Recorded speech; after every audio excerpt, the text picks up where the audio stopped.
Welcome to another episode of Conversation with Lamp. I'm your host, James Lampkin. And my guest today is the author of the book, Hope in the Hood, The Day Our Eyes Were Open. Mr. Barrington Smallwood, thank you for joining me. Thank you for having me, James.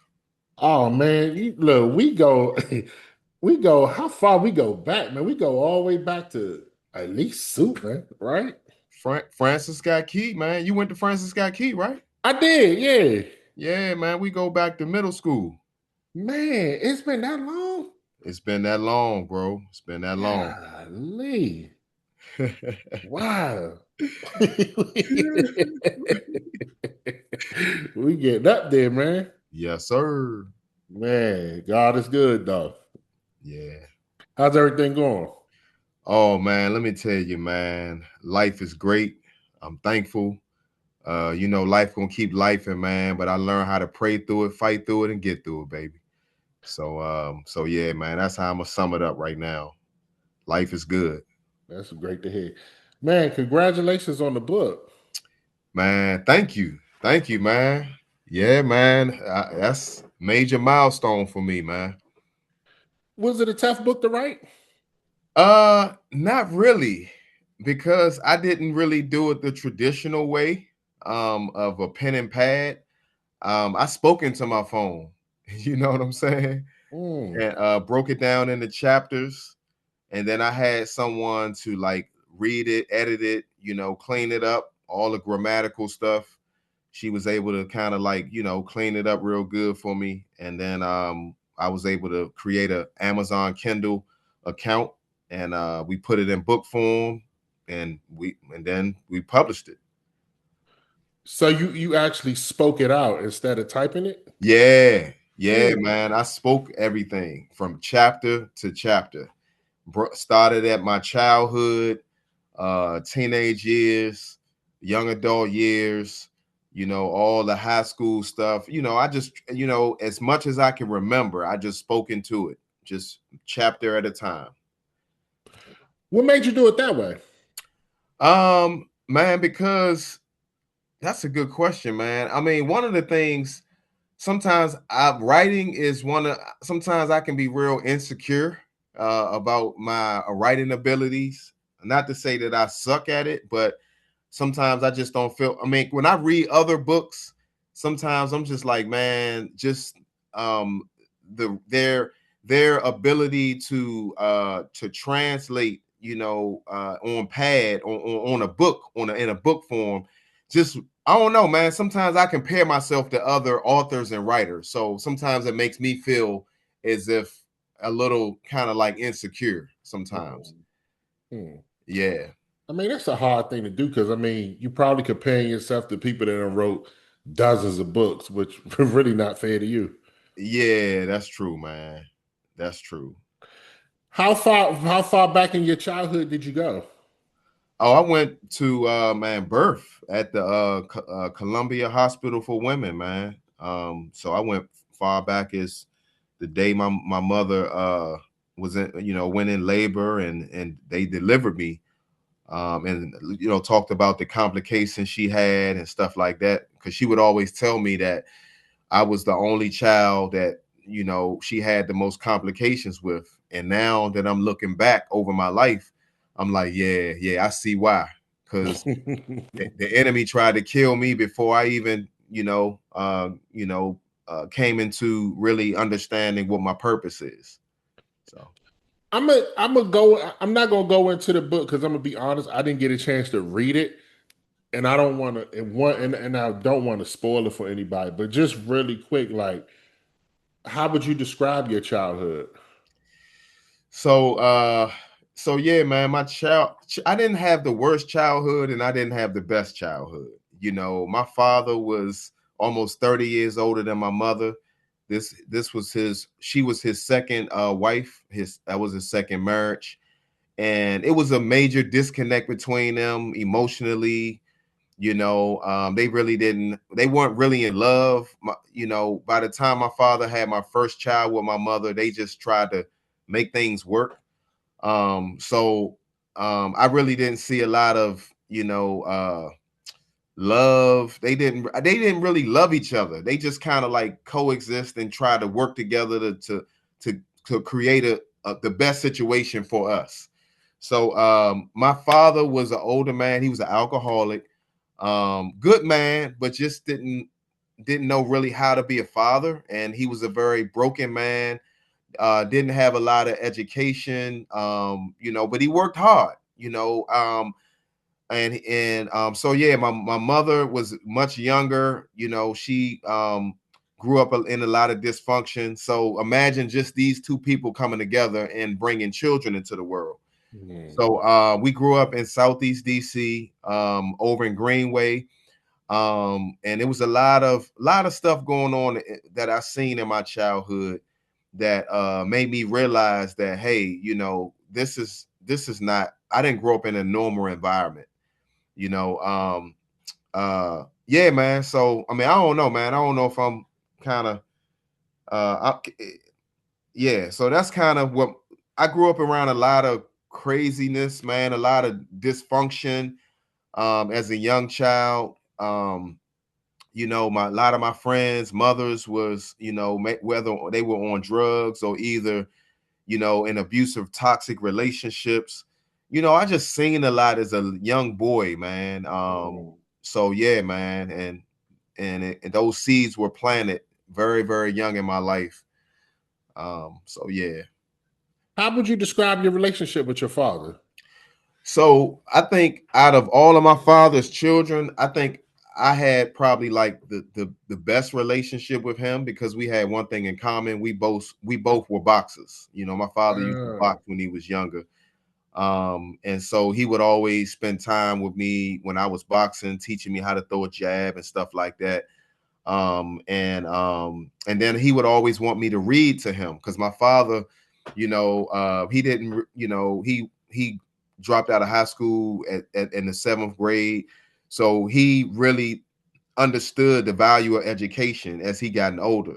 So yeah, he would always have me to read to him. He would always ask me to dance for him because I used to entertain him.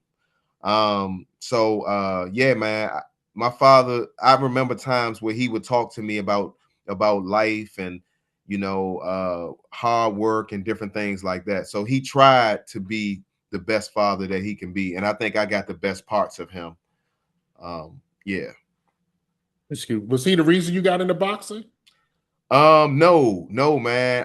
But at the time when I was younger, a lot of kids started boxing in the neighborhood, and boxing became like the sport. That was the sport. Everybody wanted to be a champion. Everybody, yeah, everybody wanted to be a champ. So I just follow the crowd, man. You know what kids do. When everybody else doing it, you go do it.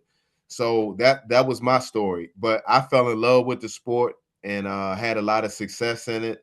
Traveled a little bit, became a Silver Gloves champion, and I just love the sport, man, and stuck with it for a couple of years.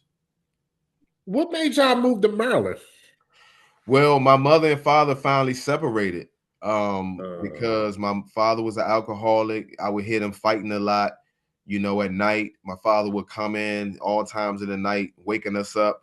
And he just took my mother through so many different ups and downs where she just couldn't deal with it no more. So we finally jumped up, man. She moved us out to Nova Avenue in Capitol Heights. mhm. Yeah. When you were younger, did you have any type of relationship with God? Very little. Very little, man. Very little. My first encounter with God was when I was 12 years old, when I had went to North Carolina to visit my aunt, who was always into church, her and her husband. And that's when I had my first encounter with God, when I gave my life to Jesus at the end of the service. And yeah, I was, man, I that was the first time I felt God's presence, man. And all of these people were praying over me and speaking in tongues over me, man. And I was just crying because I felt the love that I never felt before. So that was my first encounter at 12 years old. Oh wow, wow. And then I obviously we met. So when I met you, you was probably like 14. I'm gonna say Yep, maybe. yep. But that at that time, you was kind of still getting in trouble a little bit, though, right?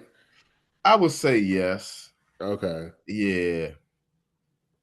Cause this the thing. Like I remember us growing up, and I'm not going. It's weird because they would kind of like associate you with trouble, but all like for me personally, all our interactions was always good, always peaceful. And you always, to me, you always seemed really quiet. So I never really understood like how is this man? Oh, how he always associated with trouble, but he barely talked. Right. So it's funny, man. It's funny how certain people from back in the day seen me or viewed me. Some people say, man, I was cool, I was laid back. Some people said I was off the chain. Some people said I was crazy. So I guess it all depends on different experiences people had around being around me, just different things that happened. Mhm. And once they see something, man, it's like that's kind of how they label you. Just the other day I ran into her name is uh uh Sherry Hall. Yeah, Uh yeah, yeah. I know, sir. I remember her. yeah, and she told me that she told me that I knocked some dude out, back in middle school or high school, and I don't even remember. But she was Mm, telling me this story over and over again, and I still don't even remember. So I'm just like, man, ain't no telling what some of the things I probably done did, because sometimes, man, when I was younger, I was smoking weed and drinking sometimes too, going to school. So sometimes, man, now that when you getting older, sometimes you start forgetting a lot of this stuff. mm. Does it bother you when people bring up those stories? Nah, man, it don't bother me. It's kind of funny because it, it sound like me, but then the new person, is almost like, man, I'm just like, man, I just didn't realize how foolish I was or how reckless I was as a young person. Where it's like, now I know, now I see how these young people are losing their lives just by little simple little incidents like that. And I'm like, man, here I am. I was putting myself in these positions, and so yeah, I'm just grateful now, and I'm just grateful. But did you have like any strong male presence around you when you were younger? I did, man. At 14 years old is when I met my first mentor. He was a police officer at the time, a PG police officer. His name was William Steen. And yeah, man, he used to pick me up, take me to dinner. Matter of fact, I met Steen through one of my best friends who was a troubled kid at the time.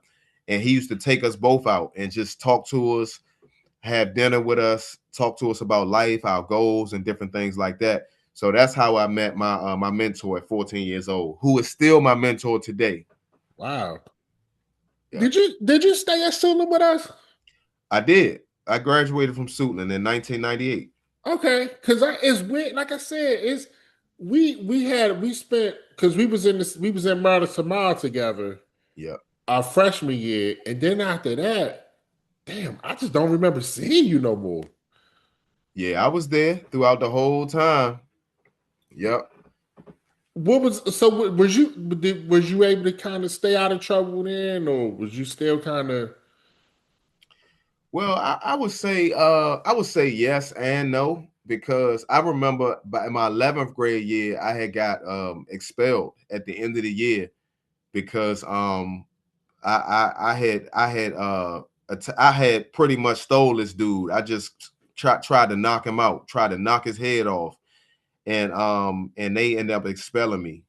And then my 12th grade year, somebody tried to knock my head off.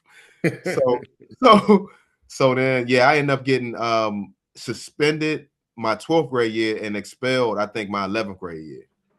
Damn, it sounded like you. Good thing you was able to graduate. Yeah, yeah, man. By the grace of God, I did make honor roll my the last quarter. Yep, I made honor roll, man, for the very first time. I never made honor roll in my life. So that was amazing. So what did you do right after high school? I went into well, for a whole year, man. I was just lost, drinking, smoking. I went right back around my old neighborhood around Greenway, sold a little weed here and there, and I was just lost, man, for probably about 2 years. And then I got saved. I gave my life to Christ at around 19, 20, somewhere around there. And then I went to trade school. I went to the joint carpentry brotherhood program. It's a carpentry apprenticeship. So I did 4 years of training there, and then I started working in the construction field for different companies. Was there an event or something that happened that made you decide to give your life to Christ? One of my best friends, man, got killed at the time, man. Wow. And my girlfriend and I at the time, we finally broke up because I was very verbally abusive to her. I was very mean to her, man. And I never thought she would leave me, but both of those both of those events happened around the same time. My best friend got killed, and she finally was like, I don't want to deal with you no more. And it broke my heart. So my heart was broke, like really broken. Mm. And I turned to Christ, man, because I was suicidal back then. I wanted to kill myself.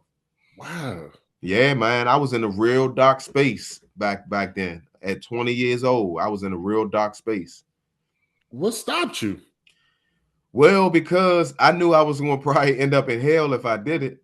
Mm. And then I probably just didn't have the guts to do it. I wanted to do it, but yeah, man, I just didn't have the guts to do it.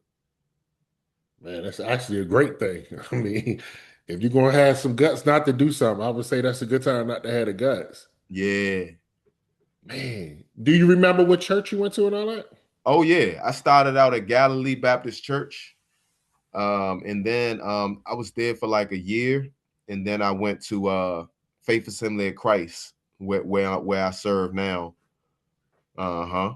Is that at Capitol Heights? That's in Capitol Heights. Yep. On Marlboro Pike. Yes, sir. 5135 Marlboro Pike. So that church still there. They still there. Wow.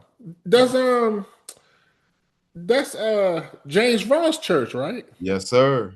Yes, sir. He's Elder Ross now. Man.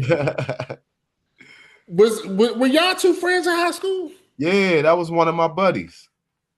Okay. Uh-huh. Who found Christ first, you or him? I did. I was going to say I feel like you because I think because I'm me and James cool too, and social media help you keep up with people. I think he started really talking about Christ when he was probably like maybe like 26, 27, something like that. Uh-huh. Did you help him or he kind of had his own journey? I think somebody else was like witnessing to him, sharing, talking to him about God, and I think he ended up going through hitting a rough spot in his life, and he ended up just coming to church one day, and he seen me on the front row, like lifting my hands, worshiping, and the first thing he said, he could not believe that it was me. And then like you said, like you were saying, you said, man, you ain't even really see me like being that type of guy. But he, on the other hand, he said he thought I was dead. Damn. Yeah, he said he thought I was dead or something. So he was like surprised, like amazed that I was on the front row lifting my hands, worshiping. I will say this. I was pleasantly surprised to see how your life turned out. Because I'll admit I was a little concerned because I kept hearing stories about how you was getting in trouble and stuff. But like I said, at the same time, I think that was that. Nah, I think I know that was the most difficult part for me because I knew you like I didn't know you like really well, but we always had really positive interactions, Mm-hmm. and I never could just imagine that side of you. Mm-hmm. That's the part. I think that really was what confused me the most. Right. So Yeah. when you first started your walk with Christ, did you find it difficult? Because it's like you got to balance, not living in the world and not being in the world. So was that tough for you? It was extremely difficult because I at one time I just thought it was unfair because I knew God was calling me, and a lot of times I found myself by myself because I didn't want to go back around the way with the old guys, because I knew what they were doing. They was all selling drugs, they was trying to get money and all of that, and I ain't want to be around that no more. So I still was like smoking, even though I got saved and gave my life to Christ, man. I still was, smoking my cigarettes and all of that stuff because I was still a babe in Christ. I was a babe in Christ. So yeah, man, but I found myself alone a lot. You know what I'm saying? Sitting on the balcony, 3 in the morning, smoking and still talking to God because I knew God, was calling me out of that lifestyle. But I still had habits, that followed me.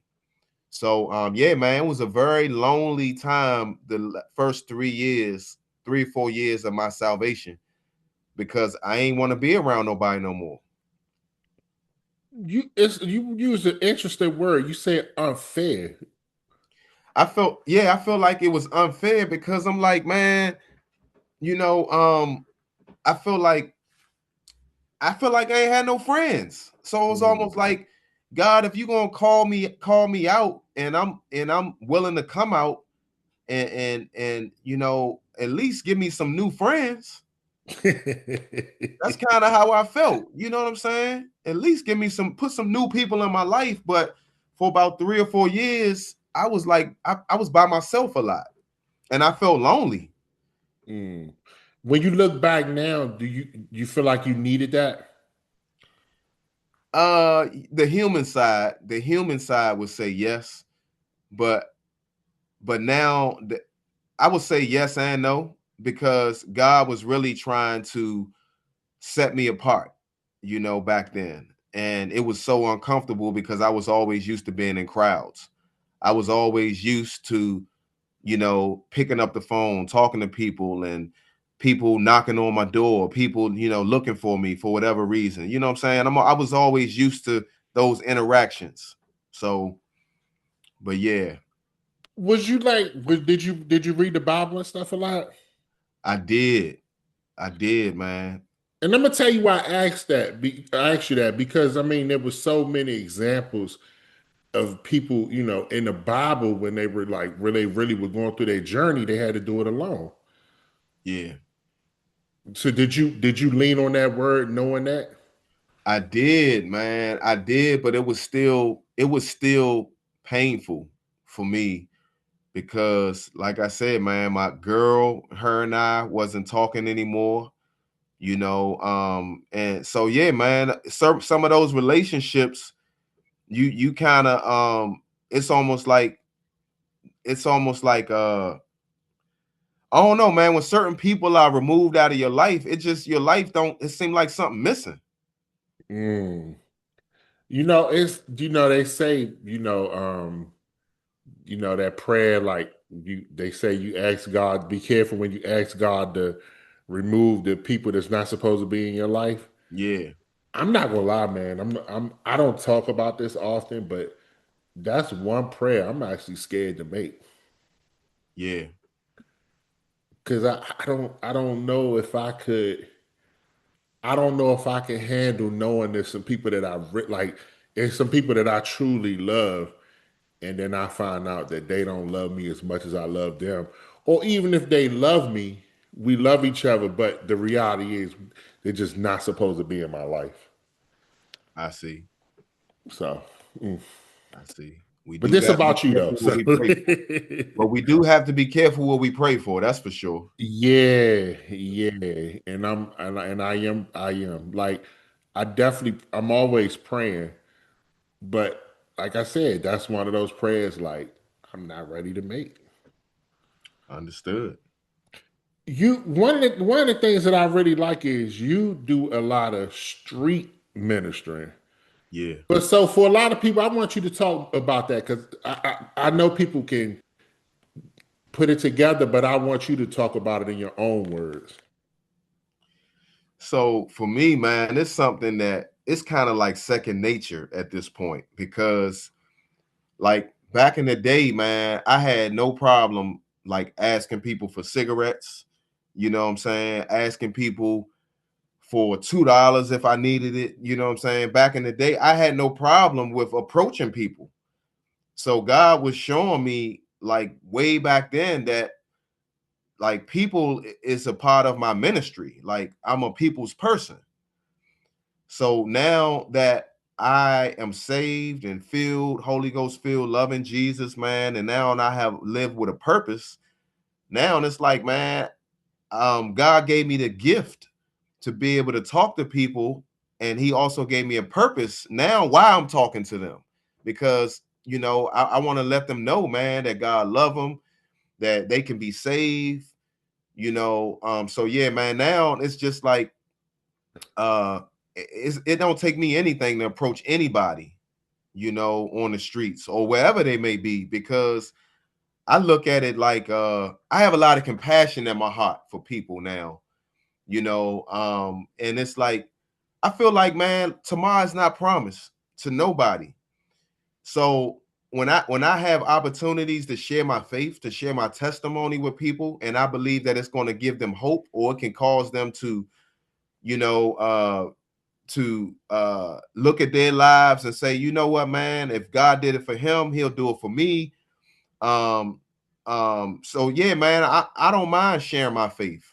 Like I'm good with that. Like that's nothing for me to talk to anybody, a stranger, white, black, Chinese, Spanish, don't matter who they are. Because I'm like, man, everybody need to hear the gospel. Everybody need to know that they can be saved. Everybody need to know that there is a real God who love real people that have done some real bad things. Mhm. Is I feel like it's you doing something that I don't really see, and I could be wrong, but you meeting people where they at, which is on the streets, whereas a lot of people waiting for them to come to church and meet them. So I commend you for that. Thank you, man. Thank you, man. And you also do a lot of work with the youth. Talk more about that. Yeah. So well, right now we creating some new programs over in Woodland Terrace for the kids. But we started some programs some years ago through my nonprofit called the VIP Club, South SC, the VIP Club SEDC. You can go online if you want to check us out later on, VIProundtable.org, to learn more about what we're doing in the community. But some years ago, we started a pre-apprenticeship program teaching kids how to build. It was a carpentry apprenticeship, pre-apprenticeship program, and that was one of our successes, man, because I was able to build relationship with a lot of young guys, a lot of the shooters, a lot of the hustlers around Woodland, around Langston Place, and loved on them young men. And man, and at the time I was volunteering for another organization who allowed me to spearhead this program. And the young men started coming, and it was probably about 7 or 8 young men that came to the program, and it was a 4-year training where they learned how to use power tools. They learned the importance of safety, all the different fundamentals of building. They were able to learn, develop those skills, and they built a full structure. It was almost like we used one of the rooms and converted it into a workshop, and they built like a house inside of a room, and with plywood and drywall. I mean, we did the whole. It was like a house inside of a house. So that was like one of our major milestones that we accomplished with the young people a couple of years ago. And we had a ceremony, we had a graduation, and this was the only time where a lot of the young men wasn't nervous, because we had a lot of community officers that came to the ceremony when they got awards and certificates for completing the program, and none of those guys were nervous. And I know all of those guys. I knew what they were doing, and a lot of times they do not want to be in the same room that close to any police officers. But that Mm. was the first time ever that they was cool with being that close to officers that came to the ceremony, to the graduation. That was like an amazing time, man, because their parents came and celebrated their success, because a lot of their parents never seen them achieve anything on that level. So that was a major milestone for those young men. I want to talk about something that I know is tough, but it has to be mentioned. Um, I've been, we go way back, but I've been following your page, and I've seen a couple times where, unfortunately, you lost some young men due to violence. Like, I want, like, how does that, like, how do you recover from that? Because from what I could gather, like, you were really close to these young men, and you invested a lot. Then, unfortunately, their lives was taken from them. So, like, how do you recover from that? Man, I would say, man, you really never recover from a loss, because these young men, you grow emotionally attached to them. Man, you spend time talking to them about life. You praying over them. You showing up at their schools. You've invested so much of your life and time, into these young men, and then to see their lives being snatched away like that, man, through senseless violence. I don't think you ever recover from it, man. It's almost like it's a missing piece of my heart. It's a part of my heart. Missing pieces of my heart, man, that those young men were able to feel, because they had so much promise and potential, man. And you have your own hopes and dreams for them. A lot of those young men, I see them growing up. I seen them growing up being fathers and businessmen and successful young men and husbands. And I had dreams for them. Hmm. And when they died, it's almost like, man, everything everything died. And I feel like sometimes something died in me. Mm. So one Do young man, his name was Marco, the Marco Pinckney, man, and that one hit me really hard because he was young. He was 15 years old, and he got killed in a drive-by. But this young man was a natural born leader. He always loved me and respected me. And whenever we took kids out on field trips, he would always bring a lot of his friends with us. And a lot of his friends was wild and off the chain, disrespectful often, sometimes. And I would always talk to Marco and tell them, what I need him to do. So he would pretty much tell them, if we go to King's Dominion somewhere, he'll tell them to be back at a certain time. He would tell them, how they need to behave, conduct themselves. He would pretty much he would communicate to them what I need them to do. mm, And they respected him, and they had that type of love and respect for him. So he would always he would make my job easier. mm. And so, and everybody loved him, grew up around the neighborhood, but he ended up getting, killed in a drive-by that wasn't even for him. Hey, Yeah, he was just in the wrong place at the wrong time. And when stuff like that happens, does it make you question anything, or do it make you go harder? Like, what does it make you? What is usually your reaction? yeah, it does make me go harder, man. It does make me go harder in terms of just being more radical, man. Like, man, talking to these youngins, man, giving them some real talk, letting them know, man, look, time is running out, man. What you doing with your life? What you doing with your time? Man, a lot of them giving them real talk, man. A lot of them guys that you calling your friends, man, they not your friends. Mhm. So yeah, man, it do cause me to go a little harder with these youngins, man. Like, not holding back what they really need to hear, which is the truth. When you do work like this, you have to invest a lot of time and a lot of energy into those young men.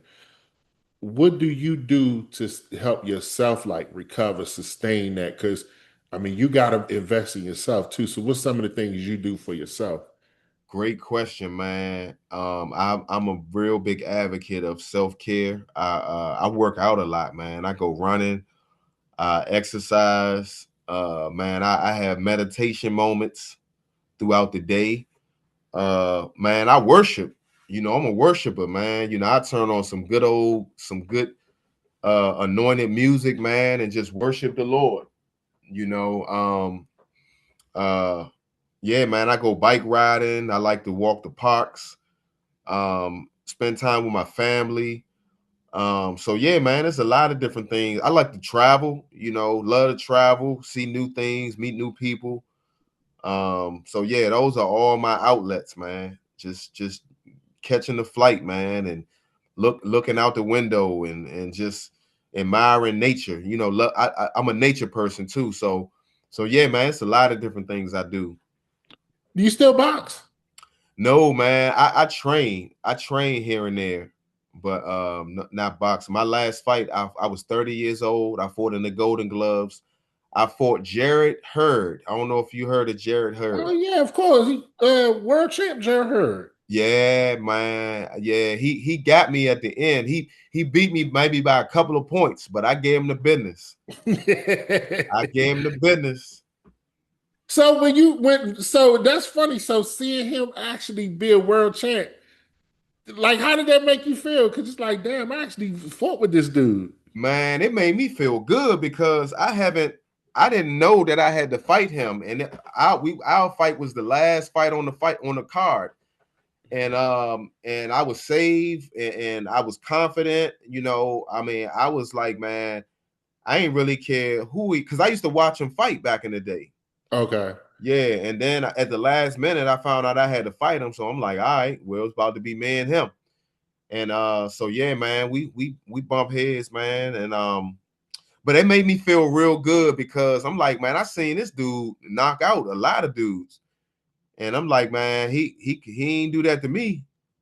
And he was much younger too. Yeah, he was much younger. He was 18. I was 30.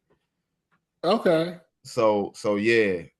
But I'll never forget, man, when the first round came, I hit him with a nice overhand. That was the first punch in the fight. And he was so shocked because I'm thinking in his mind, everybody know who he is. They ain't gonna come off at him that strong. But man, I hit him with a nice clean overhand, and that joint sounded off, and everybody was like, "Ooh!" So that's how I kicked off. Would you because because boxing is requires so much dedication and it instills discipline in you and you box, would you ever consider training a young man? Yeah, yes, but it would take up a little bit too much of my time because yeah, that's a sport, man. You got to dedicate at least 8 hours, Hmm. probably a day. At 5 days a week. You can't just kind of like be in and out with these young men because it's a lot of training involved, conditioning involved. It's just a lot of dedication that you got to put into it.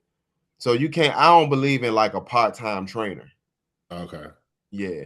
I mean, you can do it probably like, if you want to create like a business around it, do some physical training, boxing, fitness, and stuff like that, which I've thought about, but that's still, it's going to take up a little bit too much of my time. So, I yeah. mean, not even like a maybe just like a little basic boot camp, just like just teaching them the basics. Yeah, well, that's a good idea, man. I would love to do that, but I think I would need hey, sweetheart. Yeah, hold on for a second. Hold on for a second.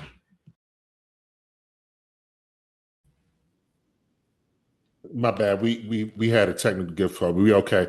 So we was talking about you was possibly doing like a basic boot camp almost. Yeah, man. I tell you what, if I had somebody else like that I can team up with, I would love to do it.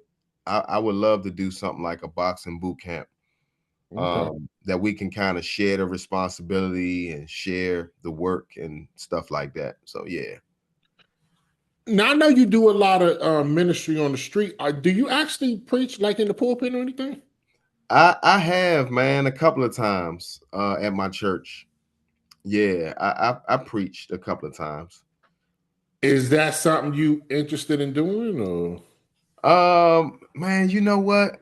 It's okay. It's good. I appreciate those opportunities, but I prefer to kind of just walk with young men and kind of just kind of mentor them and show them, how to live and be an example before them. And so yeah, man, I mean, those opportunities, I'm blessed when they come, and I'll have the opportunity to do that. But yeah, so Do you feel like a lot of the problems we have in like this generation is because a lot of people are not really turning to God? I would say yes. I would Mm. say yes, because man, I know the change that God has made in my life. I wouldn't be the person that I am today if it wasn't for Jesus, changing my life. So man, Jesus is the only answer. He's the only answer, man. Do you feel like this is the most peace you've been at in your life? Oh man, yes. Yes. Man, I am the I'm at the best. I am at the best uh I'm the best version of myself today. Mm. I'm the best version of myself today because of Jesus, man, because of Christ. What version of you? How would you describe yourself now? Oh man. So look, man, there was a time in my life when I couldn't look in the mirror. I couldn't look myself in the eyes because all I would see is pain, brokenness, and confusion, and anger and hatred, self-hatred. But today, man, I can look in my eyes and see uh a warrior. I look in my eyes and see a child of God. I look in my eyes and see a man that has overcome many obstacles, an overcomer. Yep. I look in my eyes today, man, and see joy and strength and power. And I don't see the brokenness like I used to. Yeah, I couldn't look myself in the mirror at one point in my life because I didn't like what I seen. What would you say your purpose? What would you say God's purpose for you is? Man, God's purpose for me is to shine as a light, um, by loving people, by serving people, by being an example, uh, being the best husband I can be. Of course, I fall short in that area a lot, but being the best father I can be, I fall short in that area. But man, just to know that I'm striving to become all that God wants me to be in every area of my life. So You said you fall short in being a husband and a father. Do you feel like it's because you give so much time to other people, so you struggle to give your family that, time? that balance, man, that balance. Yeah, Mm, that's what it is.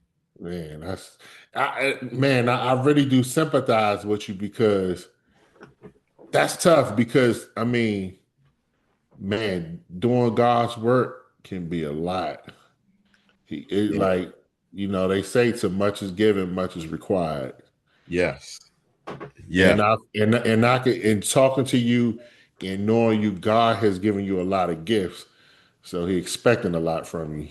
So Yeah. Yeah. But that's been the challenge of my life, as an adult, man. Just learning how to balance out my time, and you know, um, and so I can, be there for my family, my daughter, and my wife, and yeah, man, and time for myself. You know, mhm. I believe in like practicing solitude and being alone, man, and just being in a room with no noise, no music, no phone. Like I practice stuff like that. Well, I mean, look, brother, all we could do is pray and just ask God continue to give us the strength and guide us, and that's the most we can do. You got that right, brother. The last thing, what should the readers expect from the book? So my hope and prayer is that, man, people who read the book will understand that God is waiting for us to step out on faith so that he can reveal himself to them. The scripture says that faith without works is dead. It also says that without faith it's impossible to please God. So a lot of people have hopes and dreams to do certain things, or they talk about doing certain things, but they procrastinate so much and they never do it. Mm. But the moment that they step out, it's almost like when Peter stepped out, when Jesus told Peter to step out of the boat to walk on water, Peter was able to experience a miracle. And my hope and prayer is that by the time they finish reading the book, that they will understand that God is calling them to step out on faith, to start that business, to start that ministry, and they just have to trust Him one step at a time by introducing themselves to people, putting themselves out there, going to the audition, filling out that application, talking to that pastor, letting them know, hey, there's a calling on my life to preach, whatever it may be, man. My hope and prayer is that people will be inspired to take that next step Man. towards what God has called them to. Well, amen, brother. I actually needed that word. I appreciate it. Yeah. Well, listen, man, thank you so much for doing this. I really appreciate you taking the time and the energy because I know you give so much to the kids and to your family. So I really appreciate you taking the time to do this.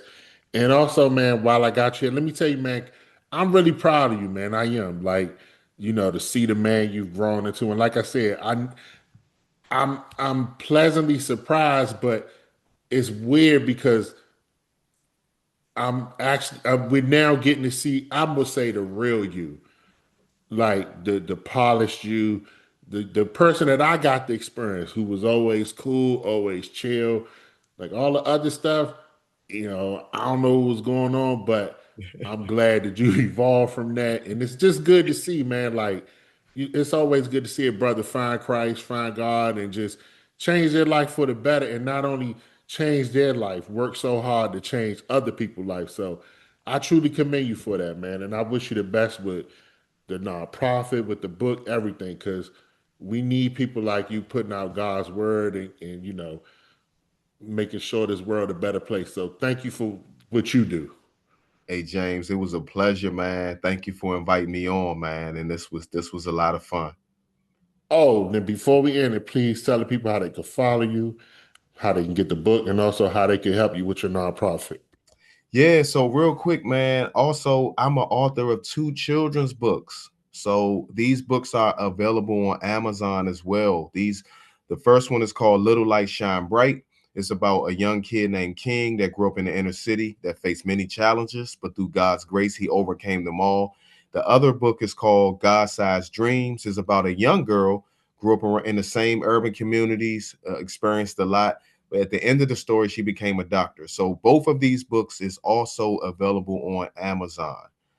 Um, and um, and our website, if you just want to learn more about the outreach ministry, you can go to viproundtable.org to learn more about the things that we're doing over in Woodland Terrace. The wonderful things that God is doing over there. It's a lot of great things happening over there. Also, don't forget to plug the other book, your last book.